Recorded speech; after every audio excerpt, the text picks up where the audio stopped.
രാഷ്ട്രീയ കല്ലറ ബിസിനസിന്റെ ഓരോ എപ്പിസോഡുകൾ പുറത്തു വരുമ്പോൾ ഉളുപ്പില്ലായ്മയുടെ പാരമ്യതയാണ് കാണുന്നത്. അതിൽ പെണ്ണുപിടിക്കാർ വരെ ക്യാമറ ഫോട്ടോ ഷൂട്ടായിട്ട് അവിടേക്ക് വരുമ്പോൾ ഉദ്ദേശം എന്താണെന്ന് എല്ലാവർക്കും അറിയാം. ഉമ്മൻചാണ്ടിയോടുള്ള സ്നേഹവും ആദരവുമാണെന്ന് നമ്മൾ കരുതിക്കൊള്ളണം.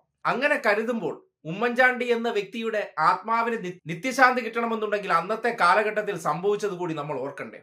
ഉമ്മൻചാണ്ടിയുടെ അവസാന കാലം 2021-25 കാലഘട്ടത്തിൽ അദ്ദേഹം MLA ആയിരുന്നു. പുതുപ്പള്ളിയിൽ നിന്ന് MLA ആയി തെരഞ്ഞെടുക്കപ്പെട്ട വ്യക്തിയെ ഇത്രയും ജനപിന്തുണയും ഇത്രയും ആദരവും ഉണ്ടായിരുന്ന വ്യക്തിയായിരുന്നെങ്കിൽ അന്ന് പ്രതിപക്ഷ നേതാവ് ആക്കേണ്ടിയിരുന്നില്ലേ? പക്ഷേ ആക്കിയില്ല. ഉമ്മൻചാണ്ടിയെ പോലെ പ്രായമായിട്ടും ആയുസ് തീർന്നാലും ആക്രാന്തം തീരാത്തവരെന്ന് അധിക്ഷേപിച്ചവർ ആ മഹത് വ്യക്തി മരണപ്പെട്ടതിന് ശേഷം അദ്ദേഹത്തിന്റെ ഭൗതിക യാത്ര കാണാൻ ആള് കൂടിയപ്പോൾ ഇപ്പോൾ വലിയ ആദരവുള്ള പുണ്യാളനായി മാറി.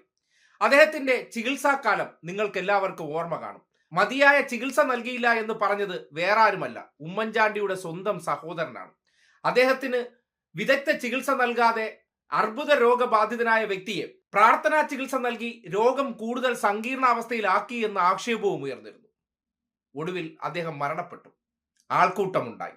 അതിനുശേഷം പൊടുന്നനെ പുണ്യാളച്ചനായതിനു ശേഷം ഇന്നിപ്പോ അദ്ദേഹത്തിന്റെ കല്ലറയിൽ കാട്ടിക്കൂട്ടുന്ന കോപ്രായങ്ങൾ കണ്ടാൽ ഒരുപക്ഷെ ഉമ്മൻചാണ്ടിക്ക് ജീവൻ ഉണ്ടായിരുന്നെങ്കിൽ മടലും എടുത്ത് ഇന്ന് കുറെ കോൺഗ്രസുകാർക്ക് അടിപറ്റിച്ചേനെ.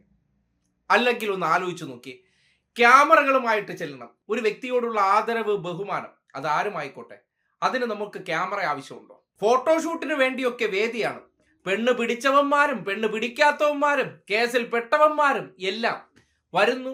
ഉമ്മൻചാണ്ടി എന്ന വ്യക്തിയെ ഇന്നലകളിൽ ജീവിച്ചിരുന്ന സന്ദർഭത്തിൽ അദ്ദേഹത്തെ പോയി തിരിഞ്ഞു നോക്കാത്തവർ, ആ കുടുംബം തന്നെ പറയുന്നു മരണപ്പെട്ടതിന് ശേഷം ആ വീട്ടിൽ പോയി തിരിഞ്ഞു നോക്കാത്തവർ ഇന്നിപ്പോ ഈ കല്ലറ മഹാമഹം ആഘോഷിക്കുമ്പോൾ കുടുംബത്തിലെ ഒരു വ്യക്തിയെ സംബന്ധിക്കുന്നിടത്തോളം അദ്ദേഹത്തിന്റെ രാഷ്ട്രീയ ഭാവിക്ക് അത് ആവശ്യമാണ്. ചിലരെ സംബന്ധിക്കുന്നിടത്തോളം ആ ഉമ്മൻചാണ്ടിയുടെ വിയോഗവുമായി ബന്ധപ്പെട്ട് തടിച്ചുകൂടിയ ജനങ്ങളുടെ സിമ്പതി കിട്ടാൻ ഈ നാടകം ആവശ്യമാണ്.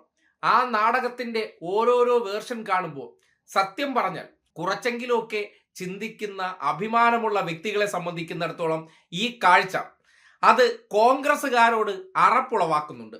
ജീവിച്ചിരുന്ന മനുഷ്യരോട് ചെയ്ത പ്രവർത്തികളെല്ലാം മറന്നുകൊണ്ട് ഇന്നത്തെ മുഖ്യമന്ത്രിയായിട്ടുള്ള വ്യക്തി അന്നത്തെ പ്രതിപക്ഷ നേതാവായിരുന്നു. ഉമ്മൻചാണ്ടി മുഖ്യമന്ത്രിയായിരുന്ന സമയത്ത് കടുംവെട്ട് ക്യാബിനറ്റ് കൊള്ളക്കാരൻ എന്ന് വരെ വിളിച്ചവർ ഇന്ന് അദ്ദേഹം മരണപ്പെട്ടപ്പോൾ മരണാനന്തര മഹത്വം എന്ന അടിസ്ഥാനത്തിൽ ഈ പ്രവർത്തികൾ ചെയ്താൽ ഇന്നലകളിൽ അദ്ദേഹത്തിനെ വേദനിപ്പിച്ചത്, അദ്ദേഹത്തെ അധിക്ഷേപിച്ചതിനൊക്കെ പരിഹാരമാകുമോ? അതുകൊണ്ട് ഈ കാട്ടുന്ന കോപ്രായങ്ങളൊക്കെ കാണുമ്പോൾ ഉളുപ്പുണ്ടോ നേതാക്കന്മാരെ എന്ന് മാത്രമേ ചോദിക്കാറുള്ളൂ. ഇതിപ്പോ എന്റെ ചോദ്യമായിരിക്കില്ല, കല്ലറയിൽ കിടന്ന് ഉമ്മൻചാണ്ടി ചോദിക്കുന്നുണ്ടായിരിക്കാം.